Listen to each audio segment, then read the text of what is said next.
All right, good morning. We'll go ahead and start the ISFMP Policy Board meeting.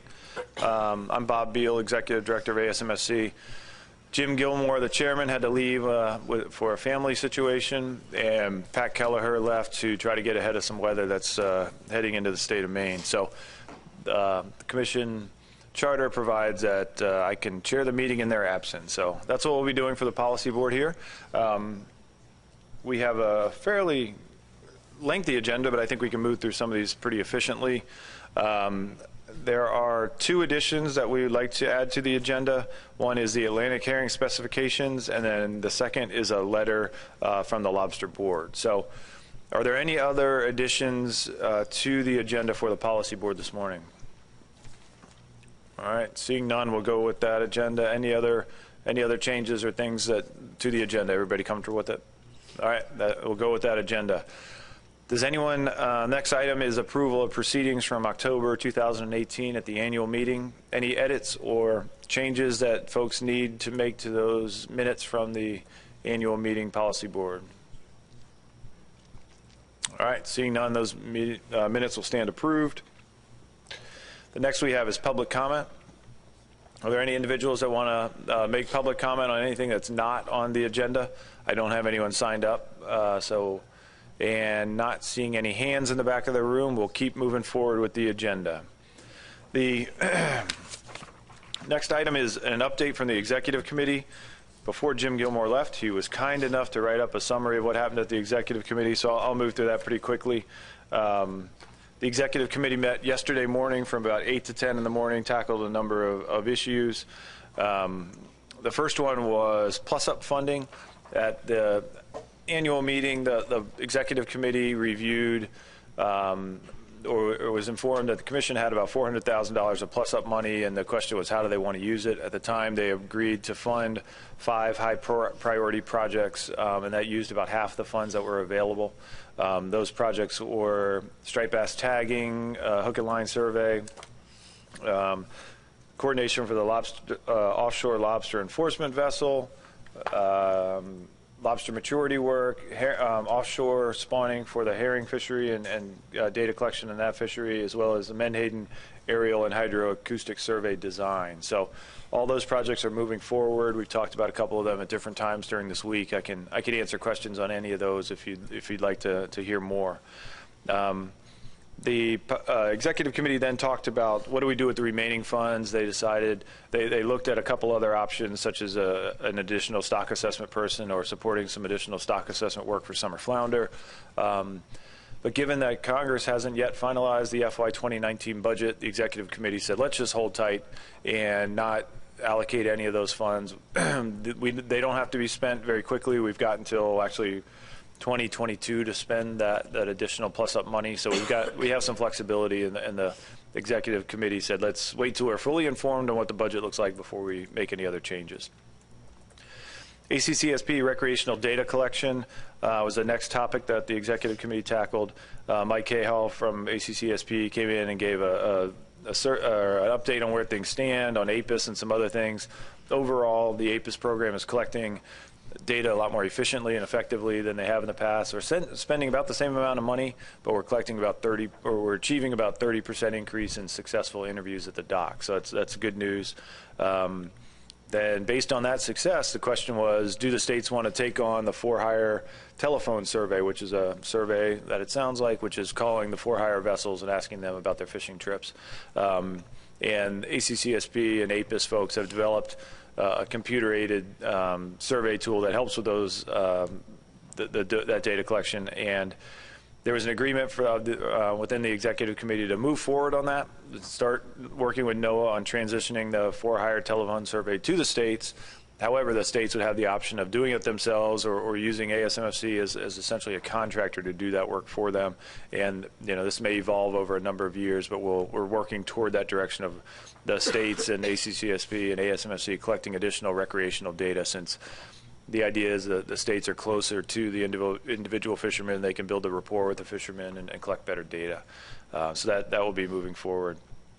MRIP outreach. There was some concern raised by the Marine Recreational Information Program staff that the outreach efforts by the states and on their websites are kind of scattered and all over the place and inconsistent, and some is old, some is non-existent. So there was an agreement to work with the Atlantic Coastal Outreach Committee and have them work with the MRIP staff to develop some standard MRIP outreach materials that can be used by the states on their websites, or the states can link their websites back to this standard information either at ASMFC website or the MRIP website. So that will be going forward as well. Next item was aquaculture activities. Last year, the Commission, through federal funding, funded 7 different aquaculture projects. Those are all moving forward pretty well. 1 is actually completed. The other 6 are ongoing and making great progress. The Commission, Monday of this week, advertised a request for proposals for development of an oyster research consortium on the East Coast. It's a lot of money. It's $880,000 or so. So there may be more than one that can be funded. And the idea is that the consortium will help out individual growers and tackle projects that individual growers can't really tackle themselves. So the idea is that things like genetic work and hatcheries and other things that are beyond the scope of an individual oyster grower, this consortium will be able to help out and tackle some of these big picture items that can benefit all the growers up and down the coast. So that's out on the streets right now. March 15th is the deadline for the pre-proposal. So if folks have any interest in applying, please do. We'd love to have a great pile of qualified proposals that we can select from. So that's moving forward. You'll also see another proposal from us for aquaculture pilot programs, not limited to oysters. It could be essentially anything except oysters, right, Pat? Oysters is not included in that one since we have this other consortium. So, in the past, it's funded clams and some small scale, I think, finfish, some seaweed projects, all sorts of things can be funded by this. So you'll see that proposal. It's going to be about, $550,000 or so that can be applied by individuals or states or anyone that is interested in tackling some of these projects. So aquaculture activities are busy. The current administration is putting a lot of money into aquaculture and growing that. The states are states are doing different things and having different levels of success and controversy in growing aquaculture. So it's a complicated issue, but it's one that there's a lot of money to promote that right now. The next topic that the Executive Committee tackled was use and structure of Management Board working groups. As you all know, there have been a series of working groups that have been formed over the past number of years that tackle everything from eel allocation, black sea bass allocation, lobster, offshore enforcement, lobster whale interactions, all these different things, recreational issues for some of the jointly managed mid-Atlantic species. And those are really effective groups, but there was not a lot of structure on those. They're kind of catch-as-catch-can ad hoc things that are run differently. Staff kind of chair some of them. Commissioners chair some of them. So the question was, do we want to add some more structure to that system? Transparency is always a question with that type of group as well. And the Executive Committee sort of settled on, we don't want to put too much structure on them because they are all unique in themselves, but we do want clear charge to the group, clear tasking, and try to define an endpoint. This group should get together and do this finite project, make recommendations to the Management Board that they that they work for, and then that's the end of their existence. So it's very clear, needs to be made clear that these groups are not decisional. They're just recommendation. They just provide recommendations to the Management Boards for action. So I think we wanted to also increase the public involvement and make them a little bit more accessible so the public knows what's going on. And it's a tough balance of how big those groups get, how big the audience gets, what they want to do, and how quickly they can operate. So trying to strike the right balance there. The Executive Committee also approved some modifications to the Awards Committee standard operating procedures, and Dennis Abbott and Roy Miller, that's a combination, that's perfect, who are the chairs of the legislators and governor's appointee commissioners, developed a primer for sort of indoctrinating and orienting new legislative and governor's appointee commissioners, and that document was reviewed at the Executive Committee, which is a lot of the state directors, is also reviewed during the LGA lunch, which is the LGA. So I think everyone around the table's had a shot at it, at least got a chance to look at it. If you have feedback, send it to either me or Dennis or Roy, and we can weave those in for the next go around. So those are the highlights of the executive committee meeting that took place yesterday morning. Happy to answer any questions. And again, all commissioners are welcome to attend those meetings if you would like. So that's that summary. Any questions? All right, seeing none. The next item is review and consider revisions to the appeals guidance document. And Tony's going to introduce those changes. Thank you, Mr. Chairman. The Executive Committee is making a series of recommendations to change the appeals guidance document. These recommendations are to provide additional clarity to states who are making appeals when drafting and bringing those appeals forward to the full commission, not to make any changes to the guidance itself, but just to give more information.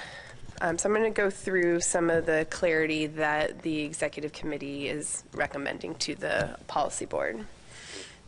So for the first one, where the group is recommending that we state where the current goals and objectives are in the different FMPs. It's letting folks know that goals and objectives can be found in either the goals and objectives sections of amendments, and when then looking at addendums, you can see some of those in either the statement of the problem or it's in the statement of the problem of the addenda. Then looking at number 2, failure to follow process. It's just identifying where the commission has those processes listed. So things like the charter, the rules and regulations, and other guiding documents of the commission, like the conservation equivalency guidance document. Number 3 is adding examples to what insufficient, inaccurate, incorrect application of technical information can be. There are a series of additions here. I'm not going to read them all for everybody, but for example, if any data used as the basis for a decision undergoes a modification which impacts the results after a decision had been rendered, you could bring that forward for an appeal.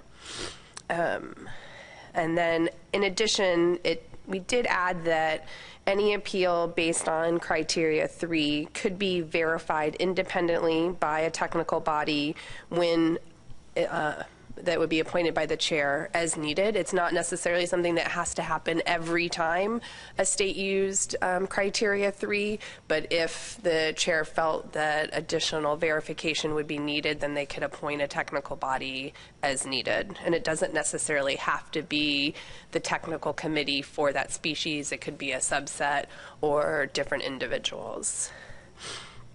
We pulled out number 4, historical landings period not adequately addressed, not because it's not viable for an appeal, but the group felt that that issue was addressed under issue 3, insufficient, inaccurate, or incorrect application of the data. So it's just considered a part of that criterion. And then lastly, management actions resulting in unforeseen circumstances or impacts that were not considered by the board as the management document was developed. So it's just specifying that it's things that were not considered during the development of the document, which wasn't specified before. And those are all the clarifications that were added to this document. And if this policy board is okay with those clarifications, then we would need to approve the changes. We'll make them and then post them. Great, thanks, Tony. So, as a bit of background, this document was developed, I don't know, at least a decade ago. It was kind of sat on a shelf and thankfully got a little bit dusty, and we didn't have to use it. We didn't have many appeals, but in the recent future, we've had a flurry of appeals, and it's been used a little bit more often. And through that, those recent appeals, we recognized, and the executive committee recognized there's areas that it could be improved. So that's kind of why it was opened up and looked at as, do we need to update this to reflect how it's actually functioning? So with that, are there any questions for Tony or thoughts on approving these changes? Yes, Justin. Thank you.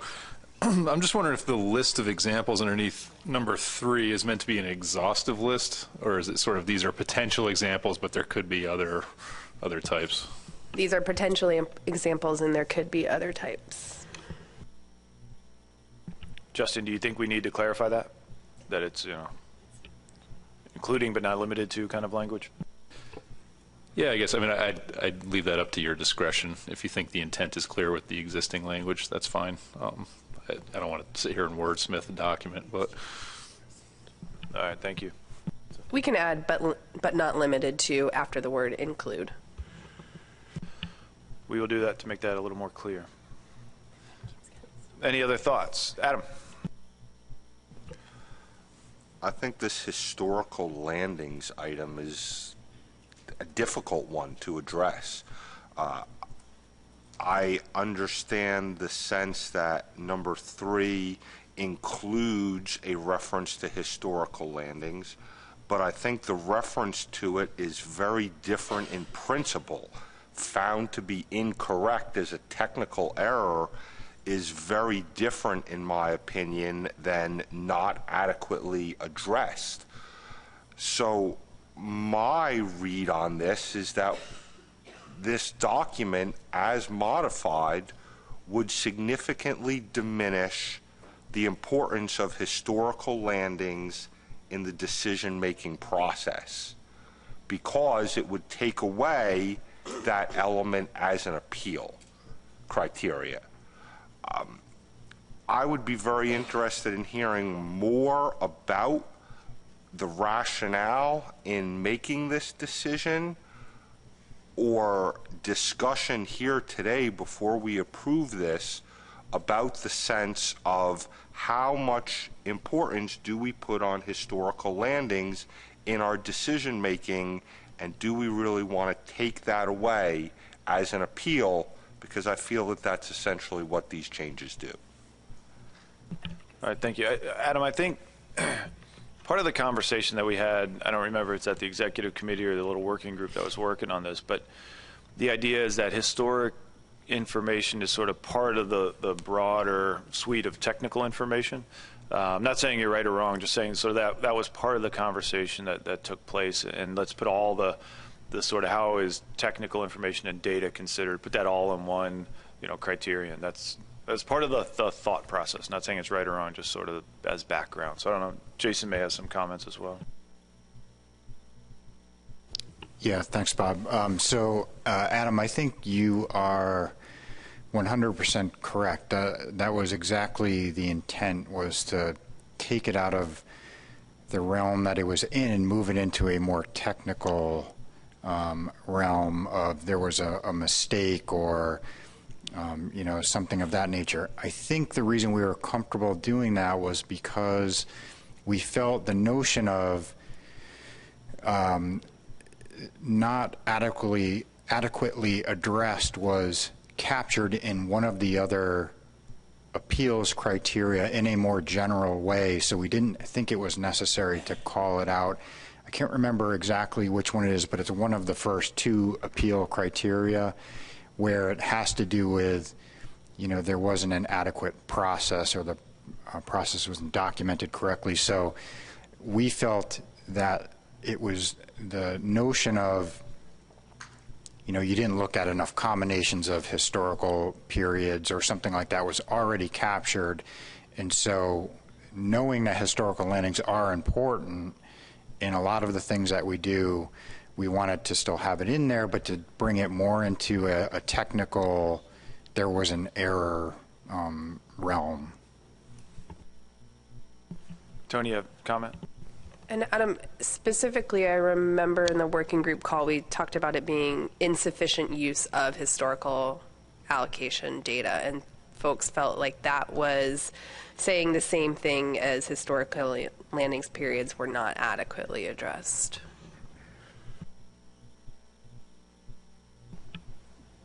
Adam, does that help with your concern? Make your concern worse? Where do you stand? I think I'd be interested in hearing any other conversation around here today, or a specific reference made to which document, whether it's the charter or whether it's some other guiding document. I'm thinking probably each FMP with goals and objectives, and the individual FMPs may treat historical landings differently. Again, as I preface this with, I think this is difficult. I'd be interested in hearing more conversation to determine what my comfort level is with taking this out at this point. That's fair. Other thoughts and comments on, about use and appealability, if that's a word, of historic data? Yes, John. Thanks, Bob. And having appealed in the past, that was one of the reasons I was interested in updating these, because they are very ambiguous. And I felt that that was, I agreed with Jay that that's a pretty ambiguous category right there that could be captured more strongly in the third criterion, as Jay pointed out, in terms of strictly a technical standpoint, and then as part of the process in number 2 there. But I think they're all, it's kind of tough to get too specific, and yet some of these I think were so ambiguous that it was hard to see how an appeal could actually be considered on some of that.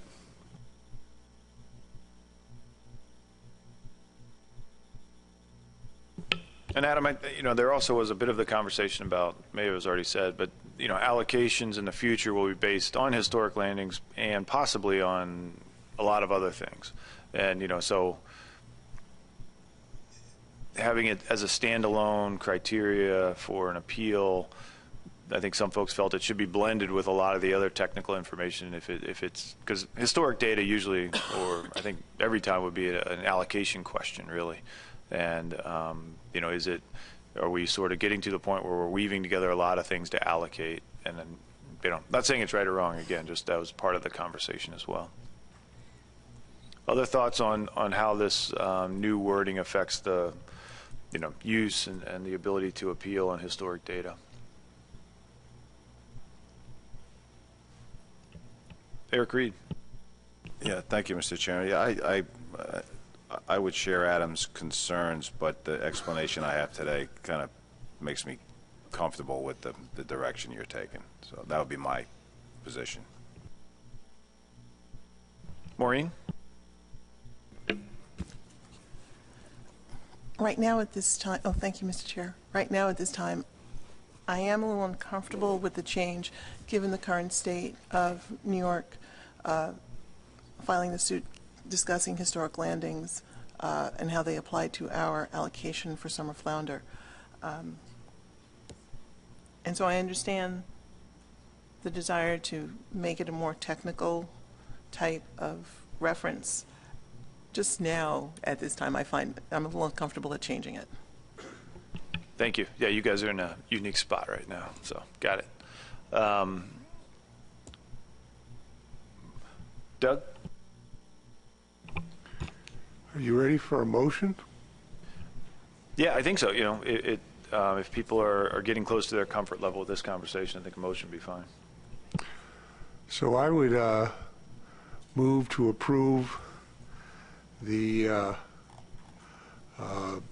new recommendations for the appeals process as improved today. Great, thank you. Is there a second? David Borden, thank you. Additional comments? Doug, do you have anything else you want to say in support? No, other than to thank the working group that worked on this for their excellent and insightful modifications to this. I think it is an improvement over something that was kind of vague, and at the time it may have been intended to be vague, but now I think it's better that we have a little more clarity on this. All right, thank you. David, it should be noted this is a working group and you were not part of it, so that's unique. That's good. I would note, Mr. Chairman, you took the words right out of my mouth. All right, thank you. Adam. So while I expect I could get a second to a motion to deal with number 4, not having heard much support for the concept of keeping 4 in around the table, I think I would just leave it go at that. And in the future, should the question of historical landings come up, reference the discussion we've had here around the table, that the discussion did not suggest that we're removing that as a grounds for an appeal, but just that it would fall into one of the other categories, and it would be incumbent upon the appellant to find the correct reference to it for that particular issue. I think that's a fair point. Any other thoughts before we vote? All right, let's try this. Any objections to the motion that's up on the board? One, New York is voting in opposition. Any other? Seeing no other votes in opposition, any abstentions or null votes? All right, seeing none, the motion carries.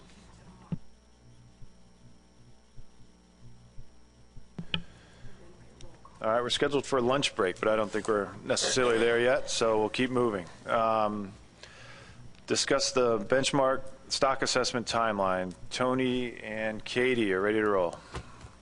Katie's back. So as I noted earlier today, the delay in the shad stock earlier in the week would come back at policy board. For those of you that were not at the shad and river herring board meeting, Jeff went over the progress that they've been making to date, and there have been some delays in deliverables of data, and that is due to several factors, including the unavailability of the data, as well as staff who are working on that information having the priority time to bring that data forward to the assessment team.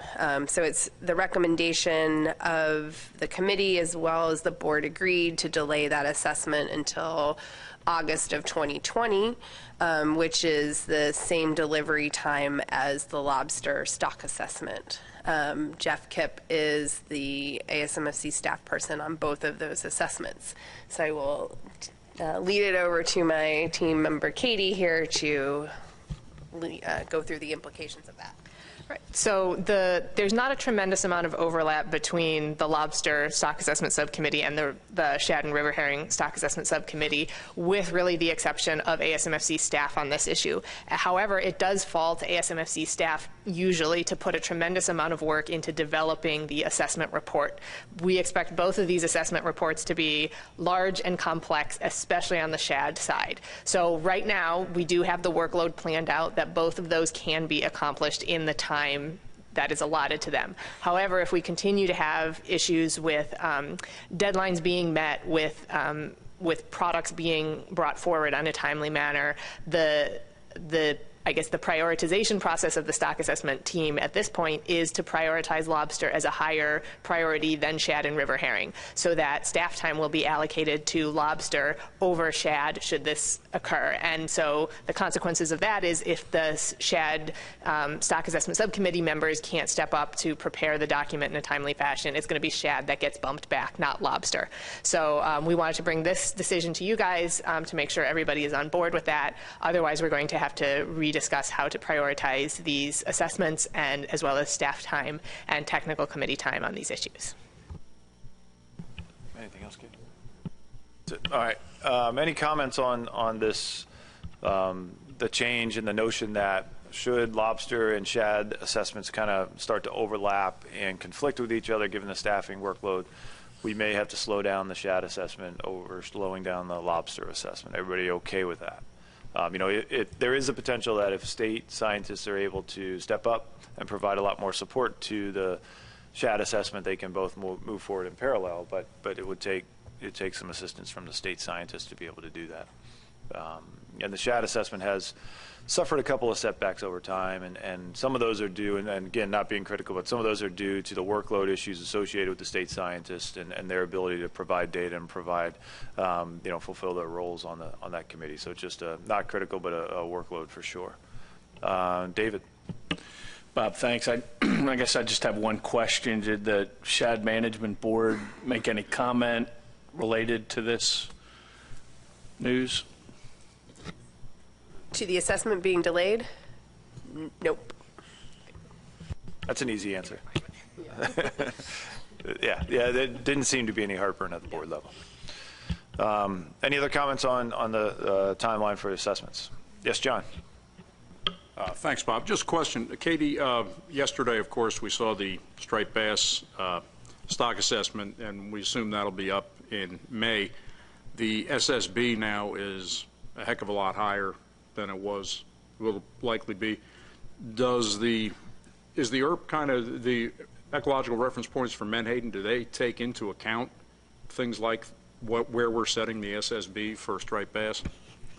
Yes, so both of the models will be using, our plan is to use information on the predator species that includes the newest MRIP information, so that scale factor will go in, and we will be looking at the current existing targets and thresholds for striped bass and the other predator species when we're trying to establish how these things all balance out. So that information, we are putting a lot of effort into incorporating that updated information for striped bass and the other predator species.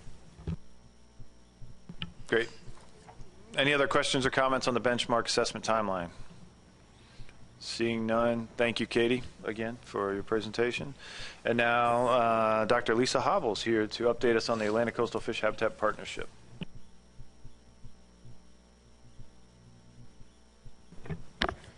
Great.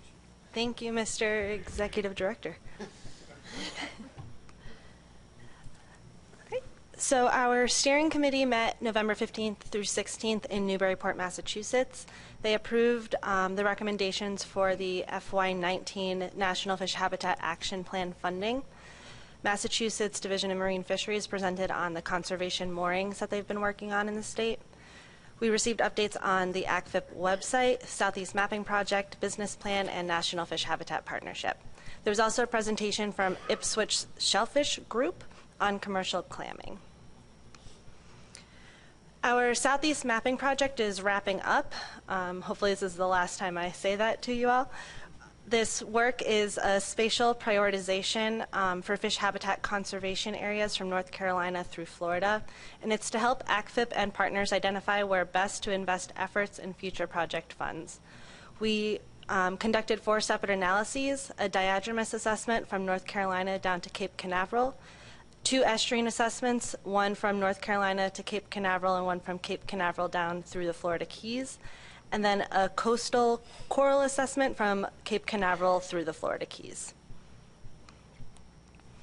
Here are the results of the diadromous assessment. It included variables such as impervious surface, point source pollution, non-point source pollution, riparian buffers, fragmentation, diadromous presence, and sturgeon critical habitat designations. Red areas are potentially better suited for protection, whereas yellow and orange areas might be better suited for restoration based on the variables that we used in this analysis. These are the results of our northern estuarine assessment, and variables included seagrass, oyster reef, and tidal vegetation coverage, proximity to protected habitats, proximity to development, water quality, hardened shoreline, and habitat fragmentation. Here are the southern estuarine results, and they included the same variables as the northern. And then the coastal assessment was a little different. We decided as a group that all coral habitat off of Florida was in need of conservation regardless of the quality due to their slow growth and then the immediate threats that they're facing right now, which includes bleaching, pollution, burial, and the disease that's been going on since 2014. So we thought it would be best to just point out where all of the coral and hard bottom is off of South Florida and use this more as an outreach tool as opposed to identifying areas for restoration. This was a pilot project to start a conversation on identifying places for protection or restoration. It does not contain all metrics. For example, it doesn't include any fish presence data besides in our diadromous assessment. It doesn't include any information on fishing grounds. So we urge caution if you're going to apply this for protection.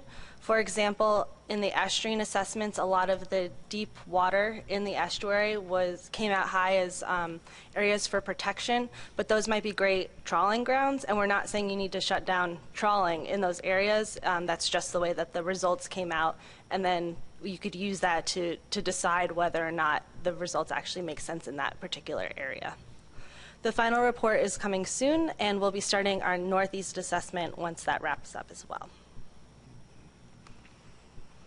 The maps are available online on databasin.com. On this tool, you can zoom in. You can toggle the different analyses on and off, change the transparency, and compare the results with secured, protected lands and other layers as well. Moving on, in December, we launched our new website. Up here is the home page. And the website has, I'm just going to run you through it really quickly. The About Us section includes information on our priority habitats, mission and vision, the ASFMP region, our team, our guidance documents, and the National Fish Habitat Partnership. We have different sections for our 5 different priority habitats: submerged aquatic vegetation, tidal vegetation, shellfish beds, coral and live hard bottom, and riverine bottom. These contain background information, why they're important fish habitat, the primary threats facing each habitat, and then the work that ASFMP has done in order to conserve those habitats. Our work identifies our on-the-ground projects, science and data projects, and outreach and communication projects, as well as some projects from our partners, including ASMFC. This is our on-the-ground page. There's a map that includes all of our funded and endorsed projects. You can click on the icon and it takes you to a separate page where it has press releases on the projects, different photos from the projects, a little background information, the partners involved, etc. Our Get Involved section has information on our meetings, how to donate to ASFMP, how to sign up for our newsletter, funding opportunities, project endorsement, the Melissa Laser Fish Habitat Conservation Award, and how to become an ASFMP member. One of the things that we're most excited about on the new website is our Species Habitat Matrix database. And I screenshotted all of this because I know how slow the internet can be here. The database populates in real time. You can use any combination of categories, and you can sort them by the arrows. It's easy to add or remove variables. You can download the entire data set or just your results as a CSV. We think this might be a good tool for identifying fish habitats of concern for commission-managed species.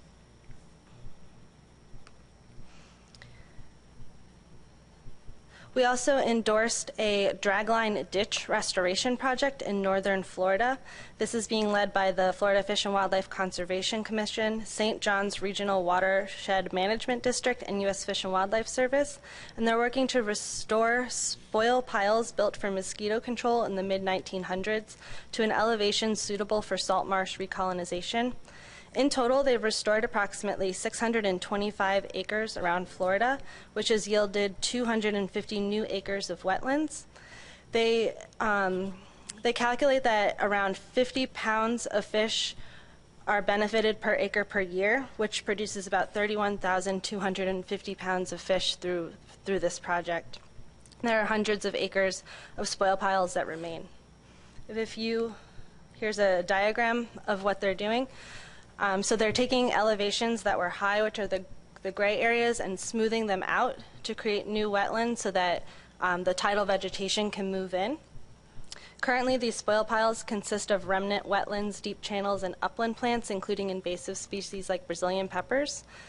These areas are often designated as impaired for certain water quality parameters like nitrogen, phosphorus, dissolved oxygen, etc. And by redistributing the sediments, again, it allows the recolonization. It traps sediments, so allows for more growth, traps nutrients, produces oxygen, and allows for more fish habitat. Here's a photo of what the areas look like before the work is done, and then after smoothing them out. And then an aerial shot, here's from July of 2009 in one of the areas that's been restored, and then June 2015. So a lot of that Brazilian pepper has been removed, and then you can get the tidal vegetation moving in. As usual, ACFIP would like to thank the ASMFC for all of your continued operational support. And I wanted to do a quick shout out that the ASMFC Habitat Committee is going to be putting together an aquaculture survey in the near future to refocus and repurpose the aquaculture document that we've been working on the past couple of years. So I'll be happy to share that with you all if you're interested in providing input on what you would like to see in an aquaculture document. And I'll take any questions that you might have. Thank you. Great, thank you, Lisa. Any questions? Comments, thoughts? One thing, just real quick, the new ACFIP website has a lot of great information on it. Access to all the projects they funded that are completed and underway, and there's just in the database that Lisa mentioned, and some other things. So, as you have time, spend some time on there. It's pretty impressive what they've been able to do, and the website's great and highlights all their accomplishments. So, thank you, Lisa, for that. And thanks for all the hard work. Any questions or comments? Doug, do you have your hand up? No, okay, I thought I saw. Okay, oh yeah, Steve. Yeah, Lisa, I'm intrigued by the project down in Florida. I mean, we also have lots of old mosquito ditches. I'm curious as to how that was permitted. That would seem like the big hurdle to do because of dredge and fill issues. But do you have any information, or could you point me to the people in charge of that? Or yeah, they actually have a website on the projects, and I'm happy to share that with you, and then also put you in contact with Jeff Beal, who's the project manager for it as well. All right, thank you. Great. Anything else on the habitat activities? Roy, do you have your hand up, or are you just resting your arm? You're resting? Yeah, that's good. Do that. Yes. David Blazer. Sorry, just one real quick question. Will the aquaculture work group that we've put together recently, can they help with the survey, or can they get a look at the survey before it goes out? Is there some cooperation between those two projects? Tony's looking like she really wants to answer this one, so I'm going to take that. They can, but I think the Habitat Committee would really like to put together a document that will help inform you all as managers on what types of information you're looking for out of an aquaculture document for, relative to habitat to the committee. So we can share it with both groups, but we still want your input as well. Just to reiterate that for Lisa, because that document started to go in a lot of different directions, and so we're really trying to bring it back into focus. Yeah, that document ballooned out into including everything but the kitchen sink, so we're trying to refocus, and we could really use your feedback on what you would find most valuable in an impacts to fish habitat document. So we could definitely use help on developing the survey, but we would like you all to fill it out if you're interested in providing the input. Great, thank you. So as soon as Lisa walks about 10 feet away, any other questions? We can get her to walk back and forth as many times as possible.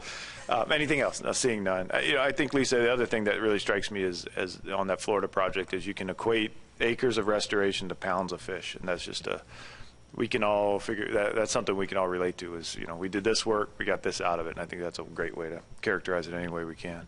So with that, all right, seeing nothing else, I think you're safe to go now, Lisa. Thanks again. Next agenda item is the Modern Fish Act. I'll give a quick overview of that, and I don't claim to be an expert on this, but there's Kelly maybe in the back of the room can help us out. But the full title is the Modernizing Recreational Fisheries Management Act of 2017. Was approved on December 31st of 2018, so it wasn't approved very long ago.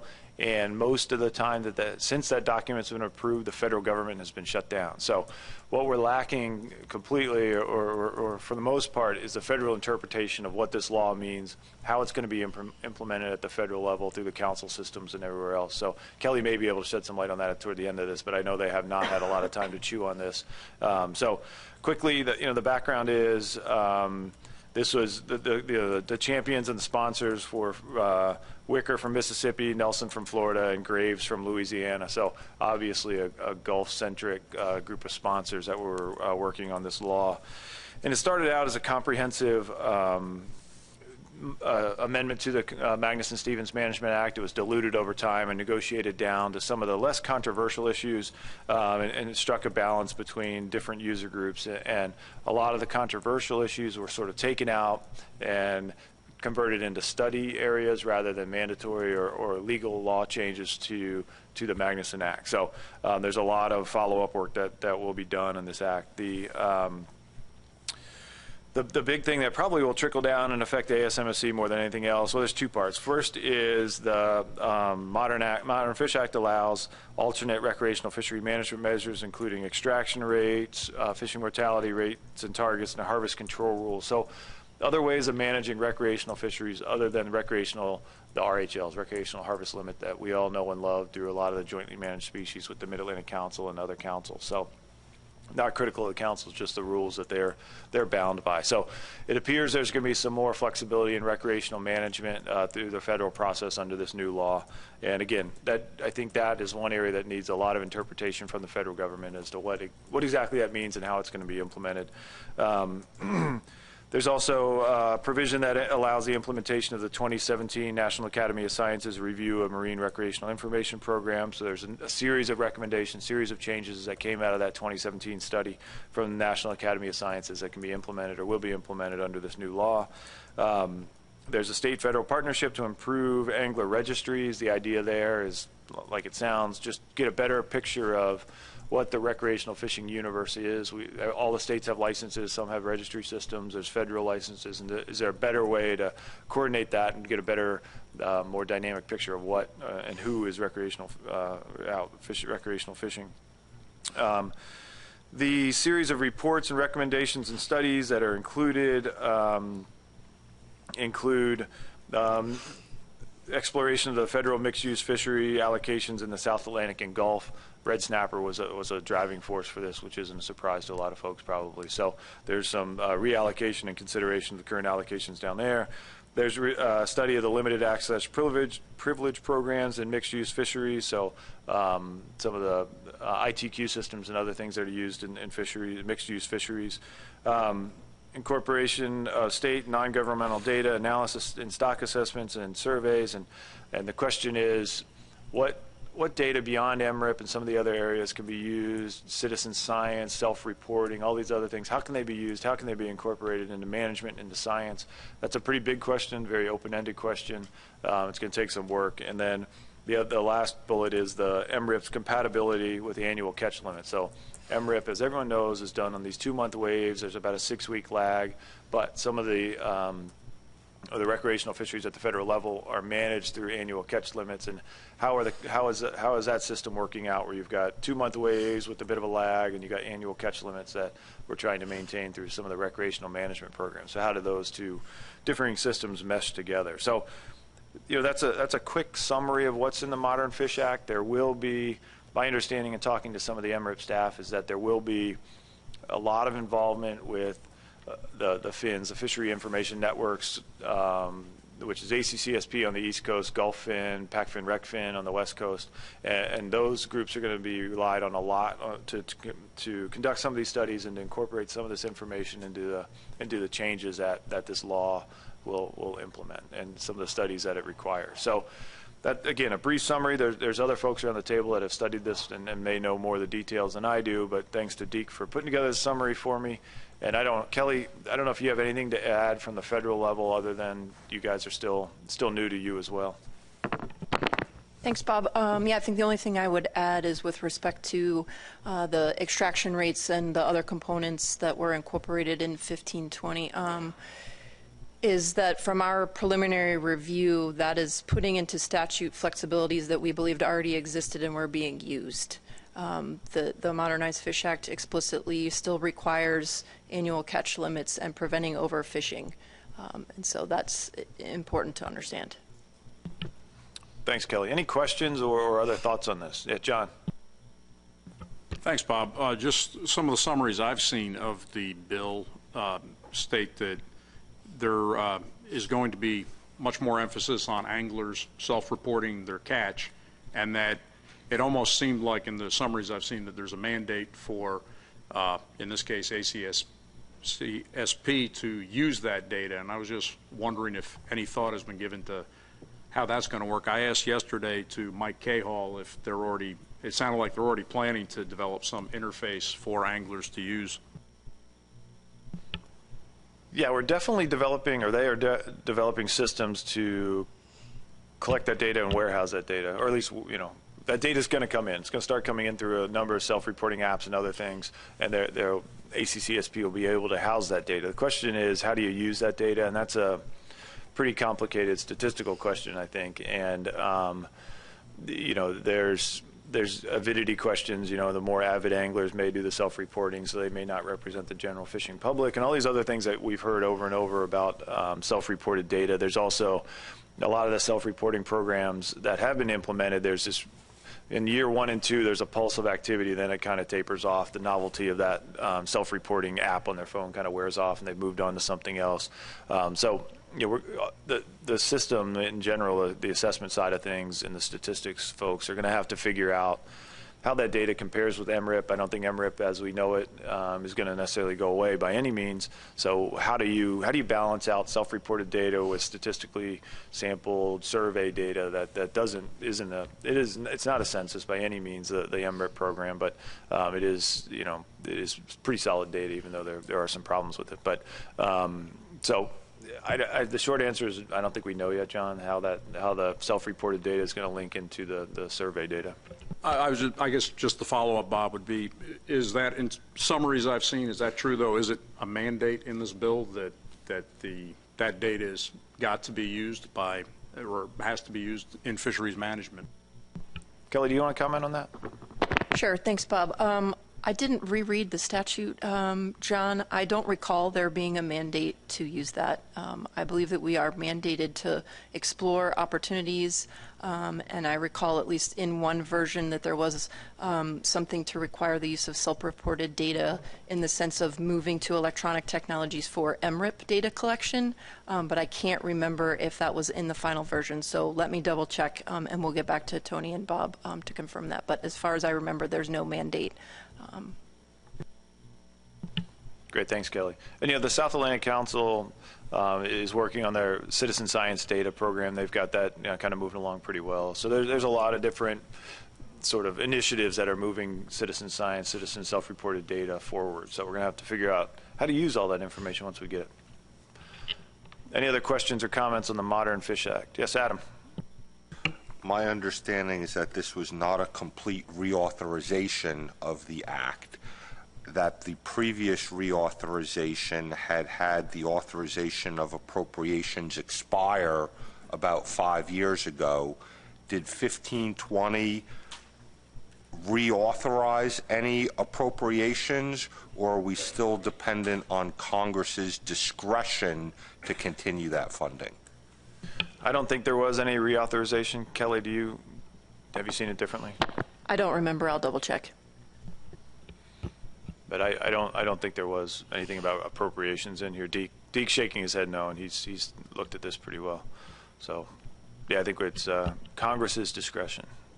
If that makes you feel comfortable or not is up to you. So, any other thoughts on the Modern Fish Act? We'll continue to report out on this, John, to help answer your questions. There's going to be a lot of interpretation and sort of decisions made through the FIN programs and some others on how to roll this out in the MRIP program, and we'll be able to give you some more updates once we have more feedback from the federal government. So, yeah, John. Thanks, Bob. The other part was the FIN, as you mentioned there. I mean, from my understanding, all the states have implemented FIN number issuance and collection. So I'm just curious as to what's going to change with that. Yeah, I don't know. And you and I are using two different terms, FIN. You're the fisher identification number, and I'm the fishery information network kind of person. So same acronym, two different things. But the one I was using is, you know, implementing a number of these changes through ACCSP. But what you said is true, and I don't know if any changes to your version of FIN is going to change at all. But time will tell. Anything else? All right, seeing none. The next agenda item is reviewing noncompliance. Thankfully, we don't have any of those. So that brings us to the Atlantic herring specifications. If you're at the Atlantic Herring Board, which is the first meeting this week, you would know that the federal government had not published the final specifications for the Atlantic herring fishery as of Monday of this week. They were published about 3 hours ago, and we have the sort of hot off the presses update on that. And so the Atlantic Herring Board deferred to this board final approval of herring specifications for ASMFC in the state. So that's why this issue has been brought to the policy board and wasn't handled at an individual species board. So with that, I will ask Megan to update us on where we are and what the hot off the press information is. Thanks, Mr. Chairman. So just a reminder of how we got to where we are today. So we had our 2018 stock assessment that showed concerning signs for the Atlantic herring resource, and there was concern that poor recruitment would likely result in a substantial decline in herring biomass. As a result, in August of 2018, we had an in-season adjustment to reduce the risk of overfishing, so our 2018 specifications were reduced in season. The Council was scheduled to develop 2019 through 2021 specifications in a new package, but due to timing, 2019 has been separated out from 2020 and 2021. And as Bob mentioned, the 2019 specs were filed this morning. Next slide, yeah. So this is where we were at the second half of 2018. So these were the in-season numbers that were adjusted. If we go to the next slide. The middle column there is the New England Council recommended 2019 specs, and a key component of that was to use the ABC control rule that was approved by the Council in Amendment 8. You can see that those numbers are different than what came out in the 2019 proposed rulemaking. And so the difference here is that that proposed rule still used the interim control rule, where there's a 50% probability of preventing overfishing. And then finally, these are the final 2019 specs. So you can see that it is the Council's recommendation that has been implemented or will be implemented for 2019. The sub-ACL allocation percentages are still the same as those used in the 2016 to 2018 spec package, so that those percentages have not changed. But obviously, we have a lower ABC than what was in the proposed rulemaking. Great, thank you, Megan. Any questions for Megan on the new information that came out this morning on herring specifications? All right, seeing none, that's good. So we do need a motion to approve the specifications for this year. And this is a final motion, so it will be a roll call vote. I know the southern states are not quite as informed as the rest of the other folks, but it will be a roll call vote, so you can vote your conscience. With that, I think, Robert. I take that as a challenge, Mr. Chairman. I would make a motion that we approve the specifications as presented. All right, we have a second from Doug Grout. Any other comments on the motion?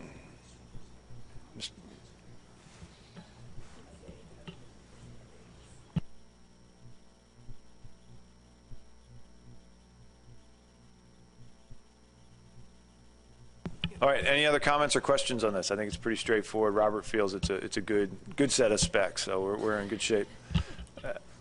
Yes, Doug. And I appreciate the cooperation between the North and the South on this. It's the opposite of global warming. The herring are heading down there, maybe. All right, since this is a roll call vote, I'll ask Tony to do a roll call, and we'll go from there. Maine is absent. New Hampshire? Yes. Mass? Yes. Rhode Island? Yes. Connecticut? Yes. New York? Yes. New Jersey? Yes. Pennsylvania? Yes. Delaware? Yes. Maryland? Yes. District of Columbia is absent. Potomac River Fisheries Commission, Yes. Virginia, Yes. North Carolina, Yes. South Carolina, Yes. Georgia, Yes. Florida, Abstain. U.S. Fish and Wildlife Service is absent, sorry. NOAA Fisheries.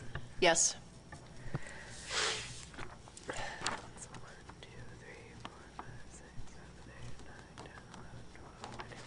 15 yes. The motion carries 15 yeses and 3 absents and 1 abstain.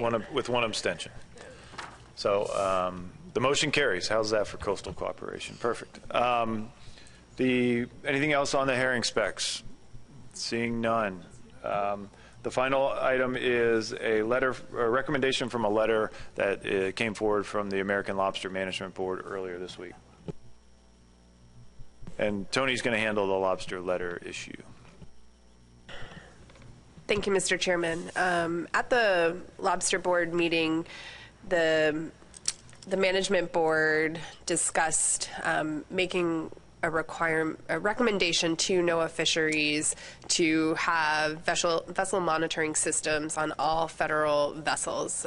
This recommendation had come from 2 different working groups, one from the whale lobster working group that is addressing changes in lobster management in light of in light of changes coming from NOAA Fisheries due to conservation of North Atlantic large right whales. In addition, there was a working group that was looking at enforcement in offshore waters, and that enforcement group had also made a recommendation for vessel monitoring in the offshore fishery. And so the board had come up with a motion that Dan has said he would read into the record for the policy board to send a letter to NOAA Fisheries via the take reduction team.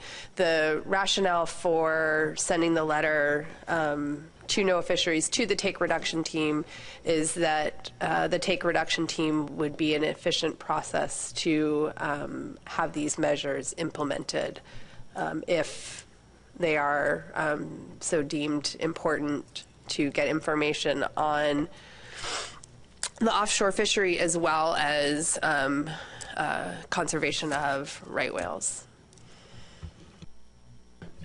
Thank you, Tony. So my motion on behalf of the American Lobster Board, move the policy board send a letter to NOAA Fisheries for consideration by the Atlantic Large Whale Take Reduction Team to develop and support a suite of options for electronic vessel monitoring for federally permitted vessels.